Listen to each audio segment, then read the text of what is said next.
કરીએ વાત સુરતની કરીએ સુરતમાં 14 જેટલા બોગસ તબીબો ઝડપાઈ આવ્યા છે। અલગ અલગ કાર્યવાહી પોલીસ દ્વારા જ્યારે કરવામાં આવી, અલગ અલગ જગ્યાએ અલગ અલગ ક્લિનિક પર જ્યારે રેડ પાડવામાં આવી ત્યારે આવા 14 બોગસ તબીબો ઝડપાઈ આવ્યા છે, જે નકલી ડિગ્રી અને સર્ટિફિકેટના આધારે જે છે તે લોકોની સારવાર કરતા હતા।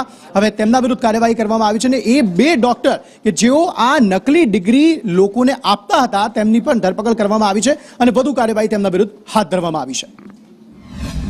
ના, અમે કઈ કાયદેસર ડિગ્રી આપી, ડિગ્રી કોઈને આપતા નથી। અમે બેઝિક કોર્સ છે એ, અને ભારત સરકારે માન્યતા આપેલી છે, સુપ્રીમ કોર્ટે માન્યતા આપેલી છે। આમાં બીજી કોઈ વાત નહીં, એક ખાલી મનગણત વાત છે।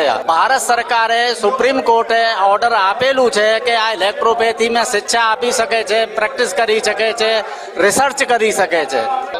ઇલેક્ટ્રો હોમિયોપેથી મેડિસિનની સારવાર કરી શકે, ના નથી આપી શકતા। હવે એ આપે તો આ લોકોની જવાબદારી છે, આમાં સંસ્થાની। પણ આમાં એલોપેથિક વાપરી ના શકાય અમારા સર્ટિફિકેટમાં, ફક્ત ને ફક્ત ઇલેક્ટ્રોપેથીની પ્રેક્ટિસ કરી શકાય। ગુજરાત હાઈકોર્ટનો 2010નો જજમેન્ટ છે કે ભાઈ તમે ઇલેક્ટ્રોપેથીનો પ્રચાર પ્રસાર, શિક્ષણ અને પ્રેક્ટિસ કરી શકો છો। હું DHMS છું, બંને કરી શકીએ, કારણ કે ડિગ્રી નથી આપતા અમે। એ જે ઉપર લખાણ છે તે BEMS, બેઝિક ઓફ ઇલેક્ટ્રોપેથી।